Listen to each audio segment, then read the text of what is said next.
जय हिंद दोस्तों। आज हम इनकम टैक्स रिफंड में देरी के कारणों के बारे में चर्चा करेंगे। Government time to time directions निकालती रहती है टैक्सेस के बारे में। हमें भी टाइमली अपना टैक्स कैलकुलेट करके गवर्नमेंट को डिपॉजिट करना चाहिए और कंफर्टेबल महसूस करना चाहिए। साथ ही हमारी फैमिली भी सेफ रहती है। अब हम बात करेंगे कि रिफंड होता क्या है। जनरली हम गवर्नमेंट को जो एक्सेस टैक्स पे कर देते हैं उसके लिए हम रिफंड के लिए गवर्नमेंट से आवेदन कर सकते हैं और यह प्रोसेसिंग लगभग 30 से लेकर 45 दिन में पूरी कर दी जाती है।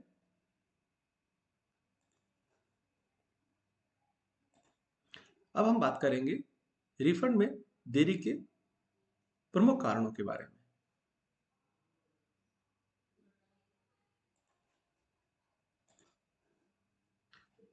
कॉमन रीजंस, सबसे पहले आपका बैंक अकाउंट से होना चाहिए, आपका आईएफएससी कोड और अकाउंट नंबर में कोई गलती नहीं होनी चाहिए। दूसरा चीज, आपका बैंक प्री वैलिडेटेड होना चाहिए। इनकम टैक्स फाइल करने से पहले अपने बैंक अकाउंट को प्री वैलिडेट कीजिए। उसके अलावा आपका पैन आधार से लिंक होना चाहिए। अगर लिंक नहीं है तो तुरंत लिंक करें। इसमें चार्जेस 1000 रुपीज़ का चालान कटता है। ये इनकम टैक्स डिपार्टमेंट की साइट से ही अपडेट हो जाता है। तीसरा, आईटीआर तो हम फाइल कर देते हैं लेकिन वेरिफिकेशन डिले कर देते हैं। जबकि जिस डेट में वेरिफिकेशन होता है उसी डेट से आपकी इनकम टैक्स प्रोसेस की जाती है। तो ई वेरिफिकेशन इलेक्ट्रॉनिक वेरिफिकेशन होता है जो आप घर बैठे कर सकते हैं आधार ओटीपी के थ्रू या बैंक खाते के थ्रू। वेयर एज नॉर्मल वेरिफिकेशन आप एक्नॉलेजमेंट को बाई पोस्ट भेजें, वो सीपी सेंटर बेंगलोर पहुंचती है और फिर वहां जाकर उसको वेरीफाई किया जाता है।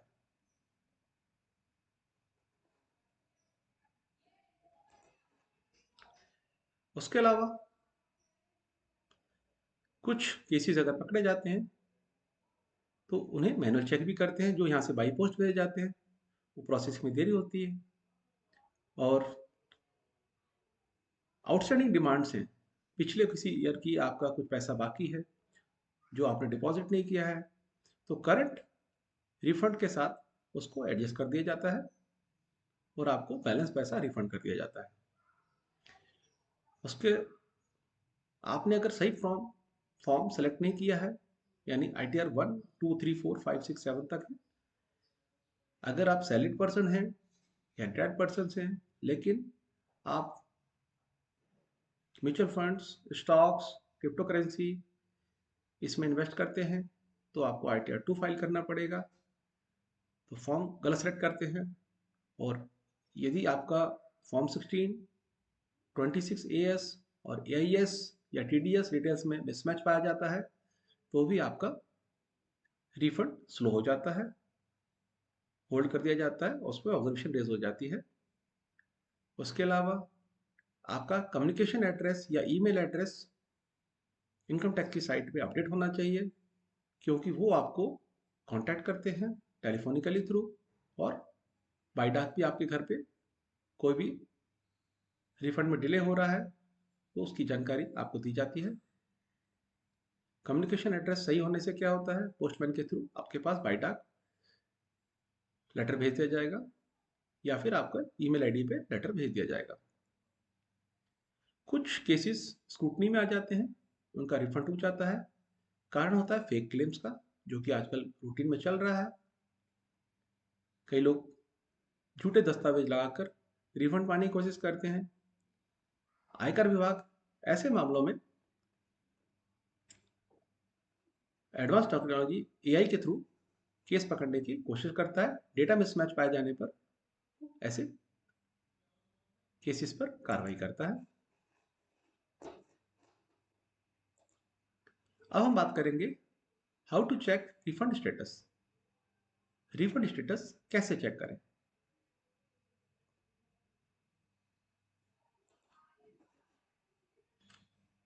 जनरली रिफंड स्टेटस चेक करने का बेसिक तरीका ये है, आप इनकम टैक्स की साइट पे जाइए,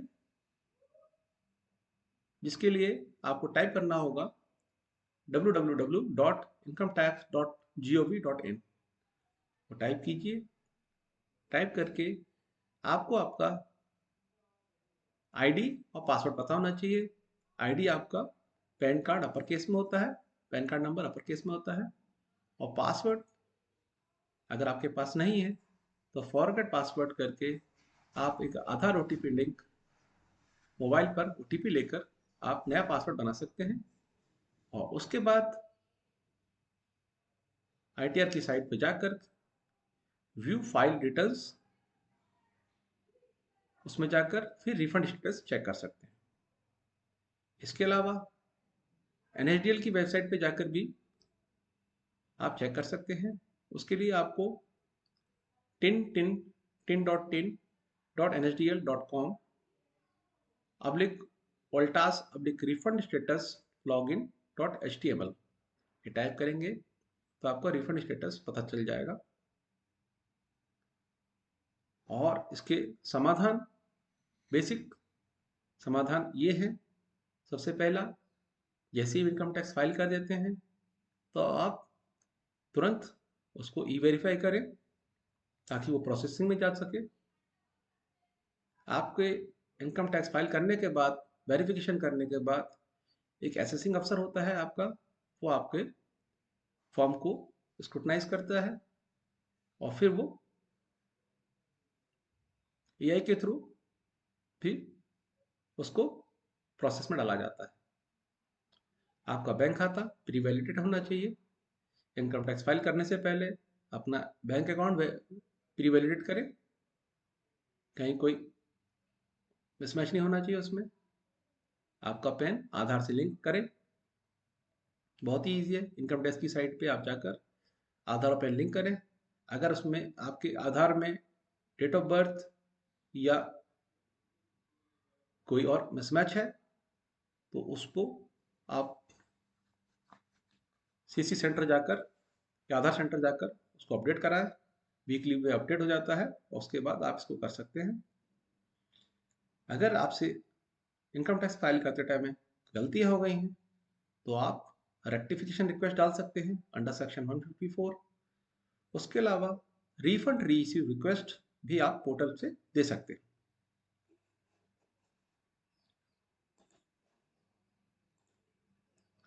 अब इसके कुछ लाइव एग्जाम्पल, जैसा कि मैंने बताया कि सबसे पहले आपका फॉर्म 16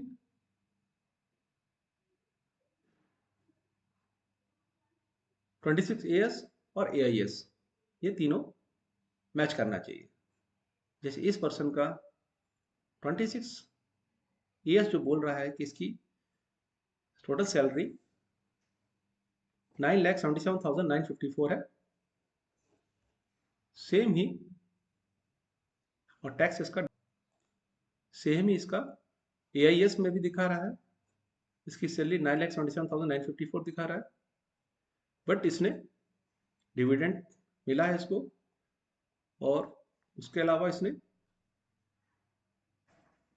इंटरेस्ट, सेविंग इंटरेस्ट तो ठीक है, then sales of stocks sales की है इसने, इससे शॉर्ट टर्म कैपिटल गेन हुआ है। Short term and long term capital gain दोनों होगा इसमें। तो इसके लिए आपको फॉर्म आईटीआर 2 सेलेक्ट करना चाहिए। वेयर इन्होंने आईटीआर 1 फाइल कर दिया था गलती से, और ये एक्सेस क्लेम भी कर लिए थे। इसके लिए अब इन्होंने रिवाइज रिटर्न फाइल किया है। कारण ये है, जब रिफंड स्टेटस इनका चेक कर रहे हैं तो नो रिकॉर्ड फाउंड शो कर रहा है, वेयर एज जब हम इनकी फाइलिंग चेक करते हैं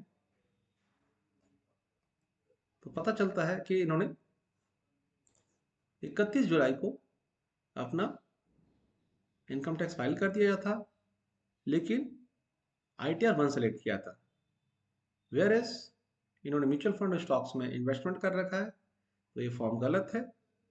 इन्होंने टाइम रहते एक्शन किया और रिवाइज रिटर्न फाइल कर दिया,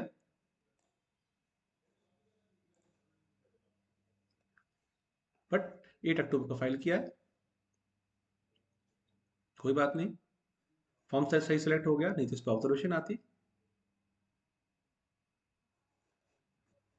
अब इन्होंने अपना रेक्टिफिकेशन पूरा अच्छी तरह कर दिया है, अब धीरे धीरे इनका प्रोसेस में आएगा, तो केसेस किसी तरह के मिल सकते हैं।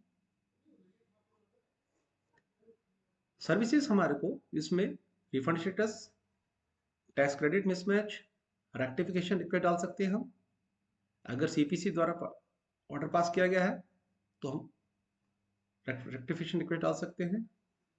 उसके बाद चालान, अगर हम गलत चालान बना दिया है तो चालान में करेक्शन कर सकते हैं। रिफंड इश्यू रिक्वेस्ट भी डाल सकते हैं हम।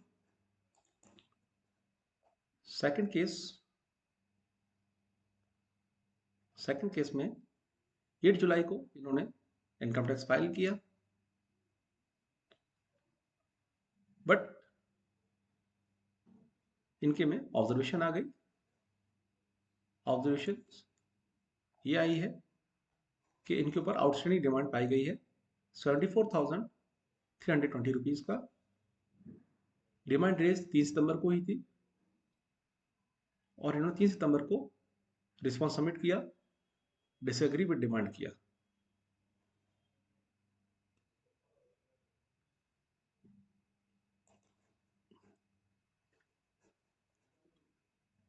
कारण ये था कि इनके विभाग से जो फॉर्म 16 मिला था उसमें विभाग का 10 नंबर गलत था।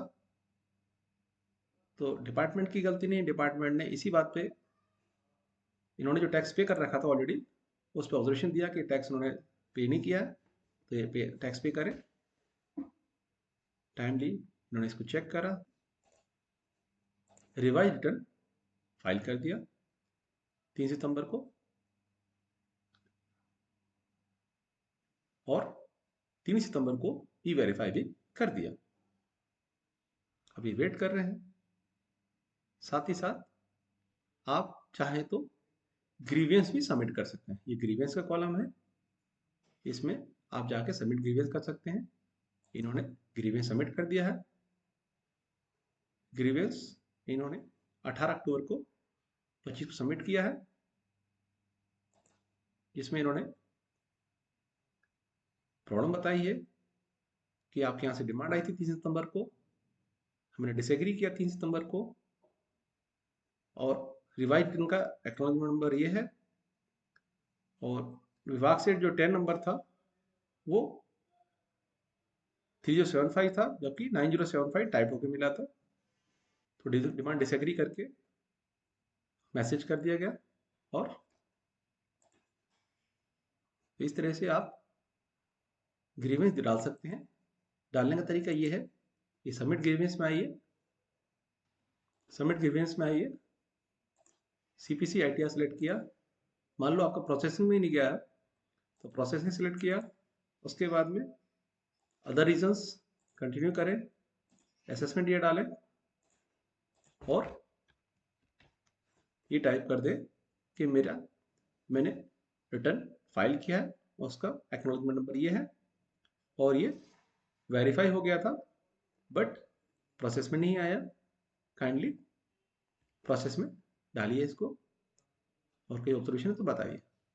और इससे रिलेटेड कोई डॉक्यूमेंट आपके पास अवेलेबल है तो वो डाल सकते हैं, जैसे चालान की कॉपी अगर आपने चालान पे कर दिया है, फॉर्म 16 की कॉपी अगर आपके पास सॉफ्ट कॉपी है तो, या बना के डाल सकते हैं, और फिर सबमिट ग्रीवेंस कर दें। इसे क्लिक करेंगे तो ये सबमिट हो जाएगा, और इसका सीपी सेंटर द्वारा रिप्लाई दिया जाता है। It will take 4 to 6 days, 2 से 4 दिन में वो लोग आपका रिप्लाई पक्का करते हैं और तरीका बताते हैं कि किस तरह से आप इसको रेक्टिफाई कर सकते हैं। या इस दोस्तों, अब ये थर्ड केस में आपको दिखा रहा हूँ।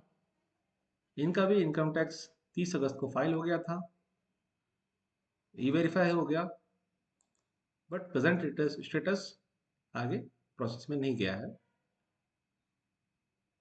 सितंबर भी खत्म हो गया, अक्टूबर भी खत्म हो गया, यानी 50 दिन करीब हो चुके हैं। अब इनका रिफंड स्टेटस हम जानेंगे, क्या रिफंड स्टेटस है। तो इसमें भी कुछ नहीं दिखा रहा है। फिर हम वर्क लिस्ट में चेक करेंगे, कोई इश्यूज तो नहीं है, आउटस्टैंडिंग डिमांड तो कोई नहीं है, और प्रोसेसिंग में कोई दिक्कत तो नहीं है, तो यहाँ भी कोई दिक्कत नहीं है।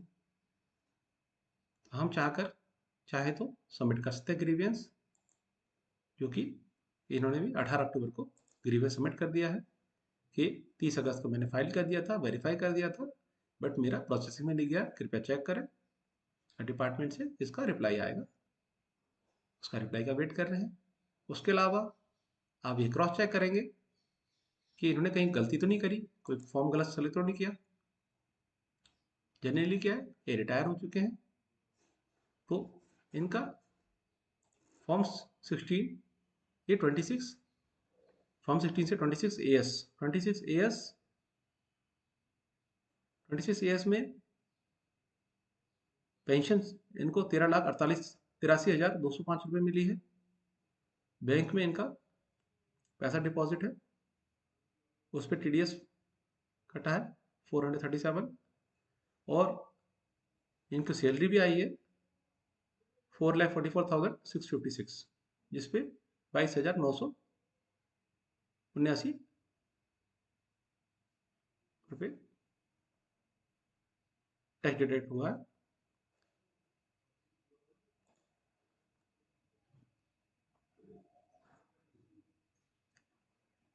और 26 एआईएस में 13,83,205 रुपये दिखा रहा है।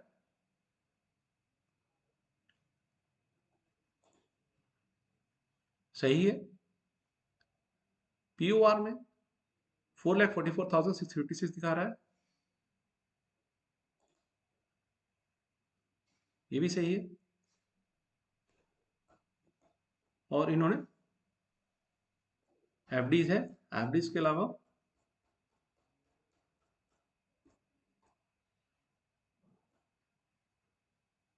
इंटरेस्ट मिला है इनको,